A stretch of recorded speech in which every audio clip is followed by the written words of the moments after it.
You're listening to Spurscast, episode 655. My name is Paul Garcia, and I'm your host here on the Spurscast. Today, I'll be joined by Project Spurs writer Benjamin Bornstein. With the Spurs going into the draft with 3 first-round picks, Ben and I will discuss some players projected to be drafted in the first round this summer. Let's jump right into this episode. Ben, how you doing? I am fantastic, sir. How are you? I'm actually doing well. I hadn't been doing well this week. For some reason, I had some weird viral infection illness in my stomach, so I'm actually getting through that. So Spurscast is you're going to see me drinking Gatorade, and that's the reason why normally I drink water. But yeah, so that's also So anyway, so I'm doing better though. I'm actually electrolytes, baby. Yes, electrolytes are definitely helping in this situation. So Spurscast listeners, as y'all know, Colin Reed last week and I both spoke about the cap situation and just those initial projections of what the Spurs are going to have in salary cap space. But now we're going to bring Ben in this week, who's one of our draft experts at Project Spurs. And I just want to the draft is still about a month. The draft's about a month away. The lottery hasn't even taken place yet, but I just want to kind of get Ben's initial thoughts on some of these prospects and kind of where they're falling right now. These players in different mock drafts. So as we're talking about this discussion, I will be projecting some of these names. I will also be showing some of the players on different draft mock boards during this episode. So again, the Spurscast is now a video presentation as well. So of course you can still listen to it online. On audio, but then of course it is a video presentation over on YouTube at our Project Spurs Network page. All right, Ben, let's get right into this first topic. This is question 1. What if the Spurs get lucky? So here we go. So what if the Spurs have their best luck of the day? What if on lottery night they end up getting the best pick, number 1 overall, where they have a 4.5% chance? The top 4 players right now, there's no consensus for number 1. It's either in most mocks, it's either Jabari Smith, 6'10" player out of Auburn, or Chet Holmgren, 7-footer out of Gonzaga. Those are the 2 players who on almost every mock they're number 1 somewhere. When you average it out, they're actually number 2. Then, of course, 3 and 4 are number 3 is Paolo Banchero on most mocks, 6'10" player out of Duke, and then number 4 is Jaden Ivey, 6'4" out of Purdue. Let's first focus on this first question, Ben. What if the Spurs strike gold and they get the number 1 overall pick? Who should they take, and just what are your thoughts there? I mean, if you're the Spurs at this point, you're already playing with house money, having won the top pick. I say swing for the fences and get Chet Holmgren. That's he's a guy you got to be patient with. He probably needs a year or 2. He may end up playing in Austin for much of the year, despite being a number 1 pick. But 7 feet tall, can give you quite a bit on offense. Is going to be a good defender. So Jakob Poeltl will not be the only guy protecting the rim on defense. I don't know if the Spurs would, but you could maybe play them together just to experiment, see how fun those lineups would be, just because you have 2 7-footers in there and one of them can actually give you some offense rather than you need to make sure you have 4 other wings or perimeter players out there to counteract Jakob being incapable of stretching the defense. But for me, if I'm picking at number 1, Chet Holmgren, swing for the fences. Okay, so now let's play a different scenario. Let's say the Spurs get the second pick and Chet's already gone. Who do they go next? Who should they take with the second pick? I think the second pick should actually be Paolo Banchero. Okay. I think he is the safest of these 3 or 4 guys. His ceiling might not be as high as the other guys potentially, but his floor is also going to be a lot higher. So it's a much safer pick to me. I like everything Paolo Banchero does. He moves really well at 6'10". He's 250. He has an NBA body. You don't really have to work too much on that. And, maybe you have to work on the foot quickness a little bit, but for the most part, he's a guy who can step out. He shoots. You got to work with him on defense a little bit, but this guy's going to be a very good offensive player, and you could definitely play him with Poeltl at the same time. Okay, and then, let's just say they get the third pick. Holmgren's gone. Paolo's gone. Is it Jabari Smith in that case? It's Jabari Smith. The Spurs have to hold off on drafting a guard if they can help it, unless there is just a dude at number 9, they wouldn't have number 9 in this case. So, yeah, to me, this is no slight of Jaden Ivey. He is a phenomenal player, and he deserves to be picked in the top 4 of this draft. But if you're the Spurs, you have to hold off as long as you can, just because you don't really want to get a shooting guard at 4 or at 3. Ideally, there's one who falls to you. Maybe you get him at the 9th pick. Personally, I'm not a fan of that. I think there's value to be had at the 20th or 29th or 25th pick rather, and potentially even with their second round pick in the mid 30s? Yeah, 38th, I believe. All right, 30 to the late 30s. So there's still value even to be had there at shooting guard or some sort of combo guard. So if they get the fourth pick, which I know you're going to ask me, yeah, they get the fourth pick and the other three guys are off the board. Mm-hmm. Yeah, if you're the Spurs, you're pretty much pigeonholed into taking Jaden Ivey, which okay, is not the worst thing that can happen. But you'd rather, if you get four, if you're the Spurs and you get the fourth pick, Mm-hmm.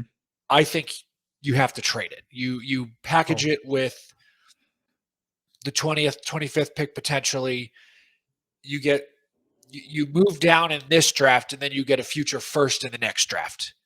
Something along those lines, I think the Spurs should consider if they get the fourth pick, which again, there's a 20% chance of that happening. Sorry, 20.3. If we're take a thought. Specific, 20.3% chance of that happening. So basically, 1 in 5 chance. If you're the Spurs, just hope that doesn't happen. If you're gonna move up in this draft, hope you move into the top 3 and avoid the fourth pick. Okay, so that was actually my question, and you just answered it. So you're more in favor of them trading back or like trading to another draft, right? If they end up with 4 and it's only Jaden Ivey there, instead of being forced to take him at that spot, right? Yes. Although I will say this, full disclaimer, playing Jaden Ivey and DeJounte Murray next to each other would be incredibly fun to watch, because when Jaden Ivey gets downhill in transition, he will dunk on you and have absolutely no regard for human life. It is amazing to watch. Okay, so I guess this leans into my next question. We're still focusing on this first scenario of what if they get lucky, because there is a chance, like you said, a 4.5% chance of number 1 or a 20.3% chance of top 4. So if they were to get somebody like a Smith, Holmgren, or Banchero, does this change their offseason approach? Like, do certain veteran players right now on the team that we expect to come back, are they like more likely to get traded? Is there like any kind of adjustments to the roster, like as far as how they're going to start building for next year? If they get one of the big men, mm-hmm. in those top 3, if they get one of those big men, I think Zach Collins has just become incredibly expendable. Mm-hmm. And with the way his contract works out, it would save the Spurs some money, I believe. Because when does he become guaranteed? We just talked about it last week. I just completely lost my train of thought. I think it's like mid-June. I'll have to look it up as we're speaking, but okay. Yeah, we had just talked about it last week. He becomes guaranteed at some point. Mm-hmm. I think it's $7 million. Yeah, 7.3. Mm-hmm. 7.3. So even at a number 3 pick, what's the max there? Around $5 million per year. Somewhere there. Yeah, 5 to like 6 million. So you're essentially saving $2-ish million a year doing that. And you basically gave Zach Collins a workout or a tryout for other teams. And you can say, hey, we're willing to trade this guy, or we'll release him, whatever, and somebody will take him. If you're the Spurs, you can save money there. You're already going to have plenty of money in the cap space, I'm sure, as you discussed last week. So there are opportunities. Yes, if one of the big men gets taken, somebody becomes expendable. I would say most likely Zach Collins, maybe Jock Landale, but I have a feeling that the Spurs would prefer to keep Jock Landale because, 1, he's incredibly cheap, and 2, I think they like the prospect of possibly developing him as well. Okay, so you made a great point there earlier. Just so I think it was about your comment about Chet. So do you think that again they get one of these these big 3 guys, Chet, Jabari Smith, or Paolo Banchero? Do you think either of those players automatically starts at the 4 to start next season? Because that was one of the big issues that we talked about a few weeks ago. Was rebounding was one of the biggest teams deficits this year. And all these guys, 6'10", 7-footers. This is perfect, especially the fact a lot of them are so athletic and kind of just move around and do different things. Diversity. Yes, I would say of those 3, Jabari Smith might be the weakest rebounder, or the least willing of the rebounders, I guess. Mm-hmm. And a lot of it is because on offense, he doesn't get a lot of offensive rebounds because he likes to stay outside and shoot a lot rather than get inside and work in the post, whereas Banchero and Chet do that often, although Holmgren will play out on the perimeter a little more than Banchero will.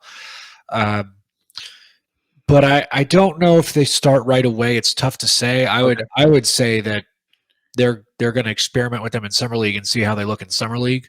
Mm-hmm. Because if Chet or Paolo or Jabari just come out and they just look ready, they look like they can help this team immediately. I think the Spurs and Greg Popovich will certainly try one of them starting next to Jakob Poeltl. And frankly, I'd love to watch that because then we get to bring back two towers. And when 2023 comes around, that's going to be the anniversary of Lord of the Rings, The Two Towers. So, you're winning on multiple fronts here. You get to recreate Duncan and Robinson, and you get to have all of the Lord of the Rings memes. I mean, we're talking about social media memery gold here. The stuff of Spurs social media team dreams. So there's no losing, man. So yeah, those are just, again, so Ben's takeaway here is that if these Spurs get lucky and they get one of those top 3 picks in the lottery, they should definitely take whoever's there, right? Whether it's Chet, Paolo, or Jabari Smith. But if they get 4th, then maybe it looks a little bit more open to trading down instead of just taking the best player or trading for a future pick, instead of taking the best player, which would be a Jaden Ivey in that case. All right, Ben, let's go to our second topic, and this is, unfortunately, this is not a fun one. This is what happens if the Spurs end up just getting 9th, just like they're projected to do right now in the lottery. That's why we always say the 9th spot for them right now. So again, I'm going to go through some players who are kind of ending up on different mocks at certain positions. Again, I know you're not going to like some of these players where they're at right now on here because they're guards, like you just mentioned a while ago. You don't want to see any guards with the Spurs taking at the 9th pick, but this is kind of what some mocks have. So let's first begin with the players who are kind of they pop up several times on mocks at 9th. And the first player is Johnny Davis, 6'5" guard out of Wisconsin. Then another player who pops up on different mocks at 9th is Jalen Duren, 6'11" big out of Memphis. These next 2 players are what I'm calling one mock mentions, means that one of the mocks that I tracked, they mentioned they mentioned this player at 9th. The first player is Ty Washington, 6'3" guard out of Kentucky. He's mocked to go 15th though. And then Usman Jang, a 6'9" player who plays with the New Zealand Breakers. He's mocked to go 20th, so it's a late first round, but this mock, one mock had him in 9th. And then lastly, these players aren't meant to be mocked, get drafted by the Spurs on these mocks, but their average comes out right at 9th, and that's Benedict Mathurin, 6'6" out of Arizona, and then AJ Griffin, 6'6" out of Duke. So I guess what are your initial thoughts on any of these players? Who would you prefer if they're there? And then if you don't like any of these players, who would you prefer the Spurs take at 9th? I hate all of your players, Paul. Deal with it. It's not my players; it's the mock players. No, those. Let me get started on your one mock mentions first of all. Ty Washington at 9 is way too high. He's a 6'3" point guard, and that's just not a position that the Spurs need. Completely disregard that pick. There's reason why he is mentioned in one mock draft. As far as Johnny Davis goes, I'm skipping around now. Deal with it, people. Johnny Davis from Wisconsin. Yes, he's 6'5". He makes tough shots, but he is also a major volume shooter, and his shot selection terrifies me in the worst kind of way. Not as a defender, but as someone who might coach him, I am not a fan of the shot selection. Please, dear God, don't let me watch anymore. So his efficiency is troublesome to me, and he's not a good enough wing or shooting guard to take at 9 if you're the Spurs. You're hoping somebody else takes him, or you just got to pass. With Jalen Duren, I don't hate that pick at all. I think what I really want to know is how tall is he actually, because a lot of people are claiming he's not really 6'11", he's closer to 6'9", which I know it's 2 inches, but that changes a lot of things. You can't really have a 6'9" center running around no matter how athletic he is. I still refuse to believe that Dwight Howard is 6'9". I'm pretty sure somebody is lying. But Jalen Duren is kind of a Dwight Howard without the post moves. He's not prime Dwight Howard. He's very raw still offensively. He graduated high school a year early, so he's a little younger than a lot of these other guys who are mocked around here. But a defensive monster. He has to stay out of foul trouble, and he has to stop falling for pump fakes, and he might be all right on defense because he is super athletic, can jump out of the building, and will block your shot. It doesn't matter who you are. So he's not a spacer, is what you're saying, right? He's not a No, he is okay, not a spacer. so he wouldn't be a good. He probably wouldn't be a good fit next to Yaka, basically. Like No, the he other would not three be a players. good fit next to Jakob. Okay. That's for sure. With Ousmane Dieng, we are one mock mention, if you will. I think he's going to end up shooting up draft boards after the combine and after he does workouts. He's some places have him listed 6'9", some are 6'10". He's point forward-y a little bit. He has some offense. He has some nice offensive game. He's a okay defender. He's got to. He's just got to show what he's got at the NBA level because he's playing in a lower league. So we're not. It's hard to compare what he's doing there to what he might do in the NBA. So I really want to see him go up against other potential NBA players at the combine and see what the general public will be able to see from him. I want to know. Tell me. I want to know. I'm like Mark Anthony. Tell me, baby girl, because I need to know. But your other two guys mocked at 9th. They're averaging the 9th spot, rather. AJ Griffin out of Duke. I like him. He's solid. He has to show he is a good shooter. He's a sniper. He's a good catch and shoot guy. Doesn't really create his own shot too much. Has a little bit of a mid-range pull-up game, but outside of basically a straight line drive, he's not gonna get to the rim on his own very much. Decent cutter though. He also needs to show that he's like fully recovered from his surgeries. I think he had an ACL surgery at one point. That's why he had a slow start for Duke this season, but he really picked it up in the second half. And like that's the AJ Griffin people want to see more often. So I'm curious to see how he plays at the combine as well. And I'm going to end up saying that for everybody because the combine, all those measurements will tell us what we're really looking at with more context. And they'll be playing against a bunch of guys they wouldn't have otherwise played against in potentially only 1 year of college. Benedict Mathurin, I am convinced he's taller than 6'6". I don't know why. He just looks taller than 6'6". It might be because he's just a long dude, but I really like him. He is super athletic. He is a bit of a gunner at times. Still a good shooter from 3, but he goes. He had a really weird season with Arizona, I thought, because there were times when I thought,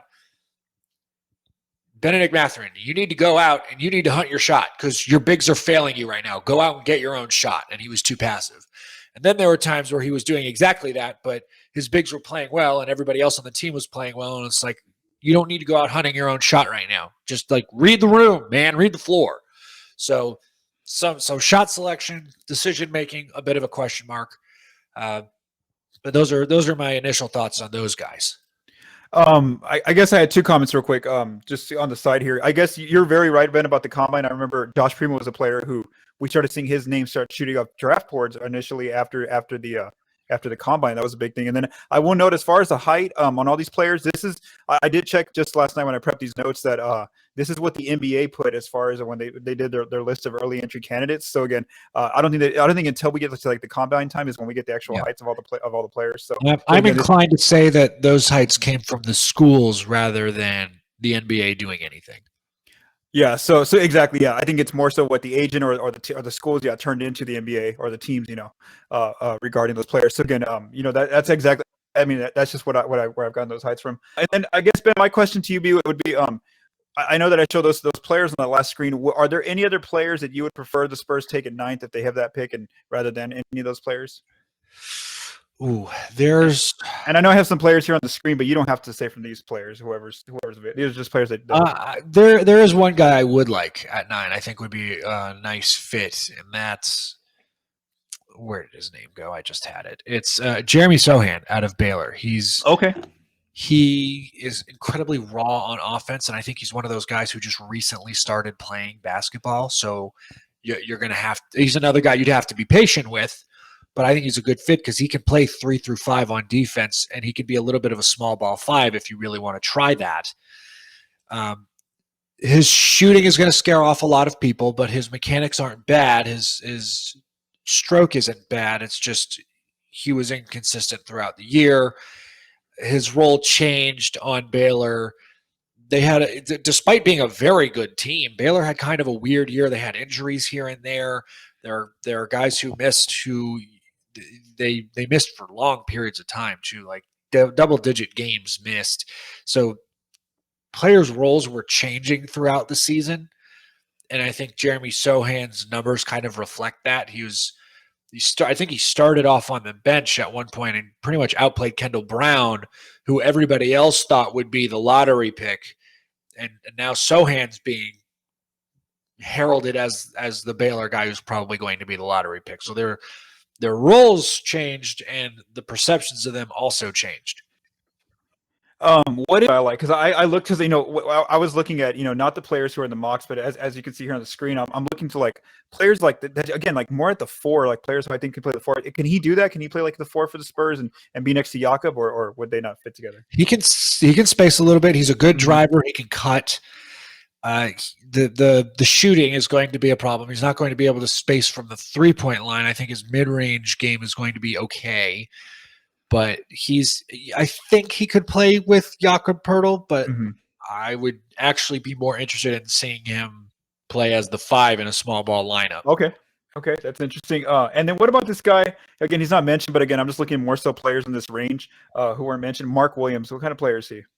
Yes, Mark Williams is a guy I like very much, another Duke player like AJ Griffin. 9 just might be a little too high for him. Okay, yeah. Otherwise, I like him. He's a really good defensive player. He is 7 feet tall, and he has a major wingspan. He has a plus wingspan, and he's a really good athlete. He can jump. He gets up. He's explosive. His issue is going to be he's got to put on weight. He is not really a floor spacer. His free throw shooting percentage is promising, though. I think he shot in the low 70s as a 7-footer, so that should translate to the next level. That's still something to work on. He's not going to be a 3-point shooter right away, so you potentially I don't think right now you probably can't really play him next to Poeltl. Okay. You're basically going to have 2 defensive bigs, and Mark Williams is good, but I don't know if he's going to be quick enough to guard some of those faster 4s and 5s, or at least the 4s and maybe some of the 3s. So what is your preferred, I guess, choice that the Spurs make if they get 9th? Do they take Jalen Duren? Do they take Jeremy Sohan? What would your choice be? Or would it be a wing or guard? Right now, honestly, not even having seen a whole lot of him, but one of our own, Evan Townsend, is kind of hyping me up on him. Ousmane Dieng. Okay, interesting. Yeah, I think he's a guy who's mocked like 15 and later, usually on average, I should say. But again, I just think at the combine he's going to show something. And I think he's going to start rocketing up boards. And we can't put past players who are supposed to go a little bit later because of what the Spurs just did with Josh Primo. Again, they took a player who on our board didn't have go until second round, and he ended up being in there in the lottery. And so yeah, so yeah, like and James only right now, and I'm looking at our positioning, we have him at 20th on our average mock here. So again, that's some interesting thoughts from Ben there. Again, that's if the Spurs end up with the 9th pick there. In the lottery. All right, so now, Ben, we're going to quickly take a short break and hear a word from our sponsors. The NBA playoffs mean next-level basketball. Get in on the first-round action with DraftKings Sportsbook, an official sports betting partner of the NBA. This week, new customers can bet $5 on any team to win and get $150 in free bets instantly. You win no matter what. All DraftKings Sportsbook customers can also bet during the first round with same-game parlays. Combine multiple bets from the same game for a bigger payout. The more legs you add, the more money you can win. Plus, place a same game parlay each day with 3 or more legs and get up to $25 in free bets back if one leg doesn't hit. Download the DraftKings Sportsbook app now. Use promo code TBPN. Bet $5 on any NBA team to win their game during the first round of the playoffs and get $150 in free bets instantly. That's promo code TBPN at DraftKings Sportsbook, an official sports betting partner of the NBA. Minimum age and eligibility restrictions apply. See show notes for details.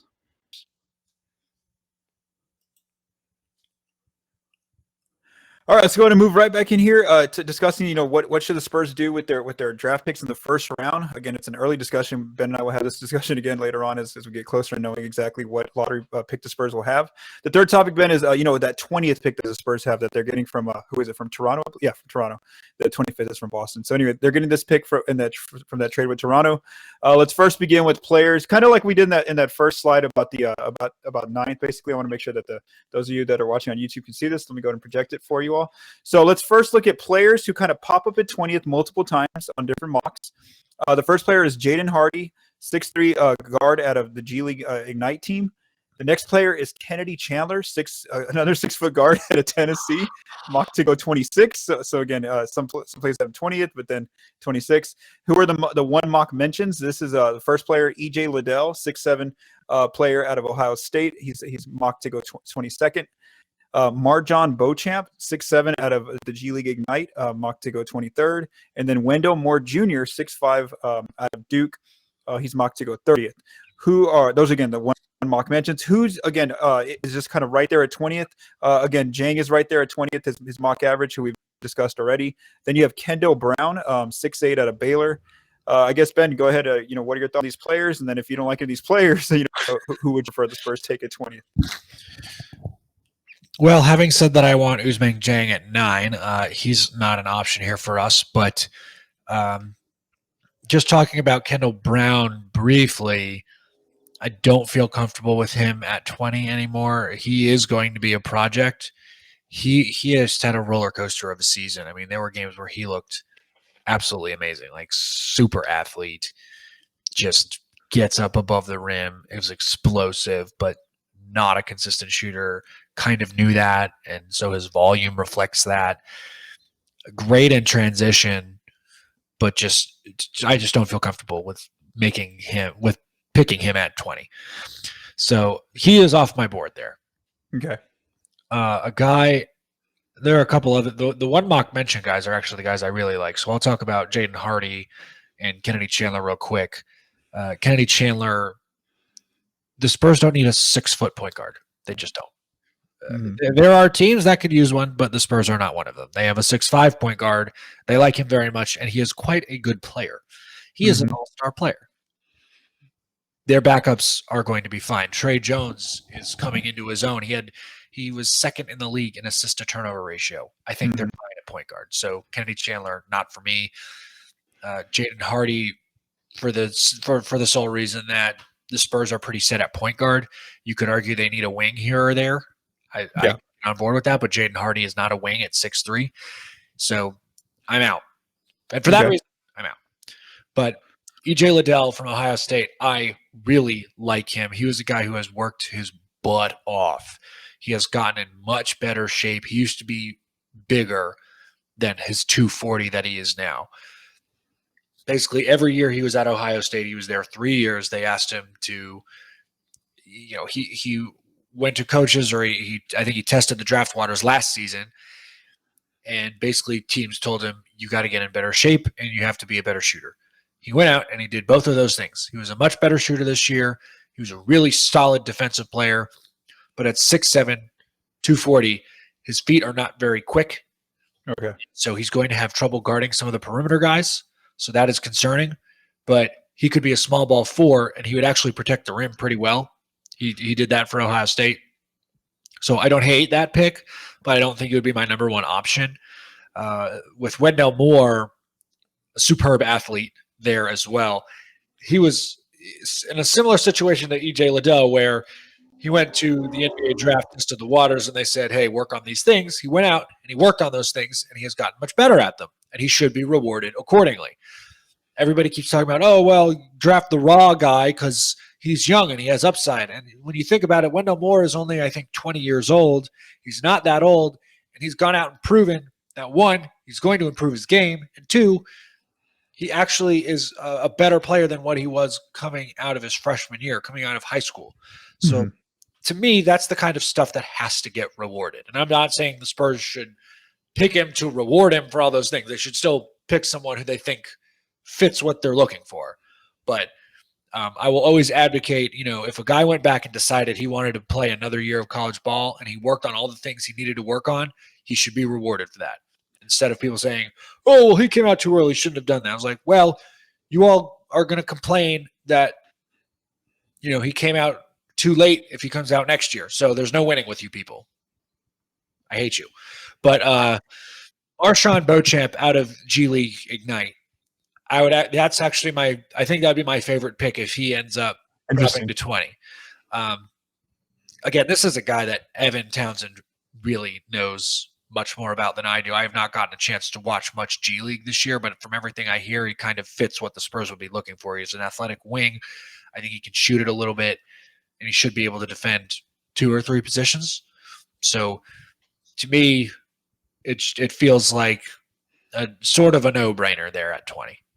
Okay, so Marjon Beauchamp is that player. Ben, what are again, it's an early prediction, things could change, but one thing we talked about last week was how the Spurs are going into this offseason already with almost a full roster. They don't have many open roster spots, especially when you throw in these 3 picks. So what is your early prediction with this 20th pick? Do you think this pick is even there for the Spurs? Do you think they move it, that they move this pick via trade? Some of these picks are getting moved. Yeah. Some pick somewhere is getting moved. I don't know which one, and it really depends on what the Spurs are trying to do, because if they just want to move up further earlier in the first round than where they're already choosing, potentially at 9, maybe you package 9 and 20 and you can keep the other 2. But the other thing is the Spurs only have so many roster spots, and again, it's going to depend on what else they do. If they release Zach Collins before his guarantee comes, if they get rid of Jason Richardson, LOL. We're looking at dunk contests. There's no way all 4 picks are going to be used. And if they are on draft night, then there's got to be a trade coming shortly after. Okay. Yeah, I kind of agree with you there too. I'm not because of how Colin and I laid out the roster last week. There's just not a lot of space, especially when you have all these players in non-guarantees. You have Lonnie in free agency. So I agree with you. I think this is definitely a pick that might be moved. I'm also willing. I will go on the record. I'm also willing to bet that Lonnie Walker walks. Okay, so yeah, no, I mean, I think that's what, I don't know if that was our decision last week too. Like that's kind of what we predict as well. Colin and I. One thing I wanted to say was June 24th is the date for Zach Collins is non-guaranteed, so they have to decide by June 24th. Yeah, right before free agency starts. I think that's probably I don't remember if that's right before the draft or after the draft. June 24th. I think it's like right after. Right after, because it's usually on the 25th or 26th. Yeah, summer league has to start pretty soon after. Yeah, like usually like around July 10th it starts, or sometime around there. All right, Ben, let's go to our final topic here. And this is now another first-round pick the Spurs have. This is the 25th pick that they got via trade from Boston for the trade involving Derek White earlier this year in February. So on this pick, let me just listen that way those listeners listening at home who are watching on YouTube can see here. This pick, there's not actually a consensus. Like not many. It's just like basically like nobody knows what's going to happen on the 25th pick. Basically, according to when we look at the mocks, nobody really has like a consensus 25th pick. No player here pops up on multiple mocks at the same spot. So basically, every mock has their own player here at 25th. So they're all one mock mention. So Kendall Brown, who we've already discussed, is the 25th as well. He's mocked to go 20th though. Here's a new player we haven't discussed: Walker Kessler, of Auburn. He's mocked to go 23rd. We've talked about Kennedy Chandler already. Here's a new player: Patrick Baldwin Jr., 6'9", out of Milwaukee. He's mocked to go 29th. Another Christian Braun, a 6'6" player out of Kansas. He's mocked to go in the second round, 33rd. And then Jalen Williams, who's also 6'6", out of Santa Clara. He's mocked to go 44th in the second round. So again, 2 of these players expected to go in the second round. The others all expected to go kind of in that 20 to like 29 range. What are your thoughts of that 25th pick, Ben, regarding these players? Kendall Brown, we've discussed. I will leave him off. Walker Kessler would be a really nice defensive big. He has shown the propensity to potentially expand his range. I'm not super confident in it because his form is funky, and he is kind of a slow, lumbering big guy, which is terrifying to me. So yeah, I don't really want to take the risk on a guy like that. Maybe you swing on him with the 38th pick if he falls there, but this draft could get really weird. So I wouldn't I wouldn't be surprised if he was taken earlier by someone, or even if he falls to the second round. There's no surprise at all for me with that guy. Kennedy Chandler, we mentioned. Patrick Baldwin Jr. is the worst of enigmas in this draft. Just, I hate everything about this situation. So he's 6'9". He came out of high school as a top 10 recruit. He went to Milwaukee to play for his dad. Milwaukee was so bad that I'm pretty sure they fired his dad at the end of the season. So he definitely doesn't want to go back there. And to me, he was a guy who had an incredible amount of promise and never lived up to it. People thought he's playing in the Horizon League. He's going to feast on all of these guys they throw at him. He had an injury-laden season, just did not play well. There were times where he looked completely disengaged on the court. There was specifically against Florida when Milwaukee went to Gainesville. There were times when he had wide open looks or he could have gotten to the basket and he just didn't. He didn't care. So that is a concern for me. And I get that his teammates were Horizon League level teammates. If he had gone to a Power 5, you would assume he would have better teammates to give the ball to. He wouldn't need as much help scoring or helping his team win games. But there is not a lot I saw from Patrick Baldwin Jr. that excites me right now or that makes me feel good. So he's off my board, although he will have a ton of nicknames because of PBJ. There will be a lot of response. I am calling it now. Christian Brown out of Kansas had a really nice year. Excellent shooter. He's very much a catch and shoot guy. He could drive a little bit, but there were times when he needed to step up for Kansas and really be a scorer, and he just didn't. And a lot of that pressure fell on Ochai Agbaji. Guy I've seen some people say the Spurs should get at different points in the draft, depending on what they do. But Christian Brown. So something interesting I found, and I said this to you, Paul, the CBS Sports mock draft.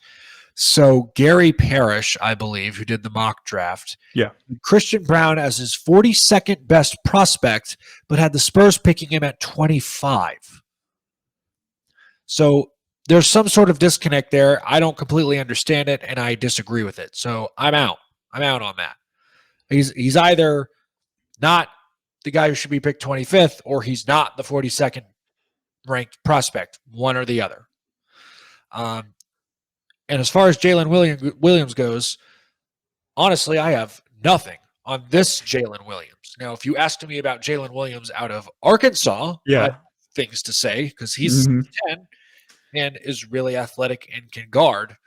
And I know he led the SEC in charges this past year. I don't know if he led the country. I'm sure he was on like the top 10 list, but very good defender. As far as Jalen Williams out of Santa Clara, I cannot help you, and I am sorry.